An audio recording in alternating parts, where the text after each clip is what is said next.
All right, I want to tell you a story. It's about an investor named Owen, and it really gets to the heart of what it means to chase a good deal. It's a story that shows how the real price of an investment isn't always on the contract. Sometimes it costs you a whole lot more than just money. So Owen started out just like a lot of folks do. His mission was simple. Find those hidden gems, the deals with the biggest potential returns, the ones that give you that rush. He was basically a value hunter. But, well, he learned something the hard way. He found out that the price you pay to acquire a property, that's just the ticket to get in the door. The real cost, that shows up later, and it's something you're never ever going to see on a spreadsheet. So what did this real cost actually look like? Well, Owen came up with a name for it. He called it the price of pain. It was kind of like this hidden tax that came with every single one of those so-called good deals. And look, this wasn't some abstract business school concept. We're talking about real life. It's that text message at 11:30 at night because a tenant's heat went out. It's the strained sound in your property manager's voice when they call. It's watching good tenants leave, seeing those angry online reviews pop up, and just this quiet, heavy feeling that your reputation is slowly getting tarnished. And Owen had this moment of clarity. He realized he wasn't just making money. He was essentially pushing all that pain and stress onto his tenants and his team. That just wasn't the guy he wanted to be. He'd worked hard to build what he had, and he wanted to be able to look at every part of his portfolio and feel, well, proud of it. And that led to a real turning point. It wasn't some fancy report or a market analysis that changed his perspective. Nope, it was just a lunch with a contractor buddy, a guy with calloused hands and a real-world view who said something that just flipped a switch in Owen's head.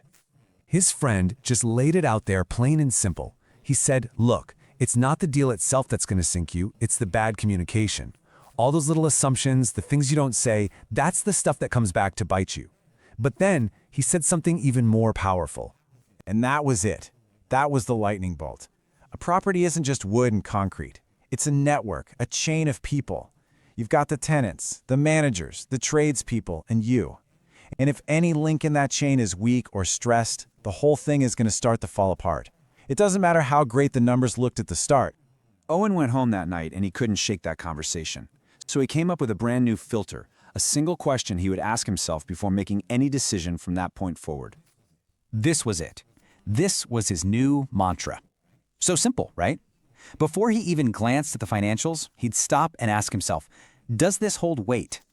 And just to be clear, when he said weight, he wasn't thinking about numbers. He was thinking about the real-world weight.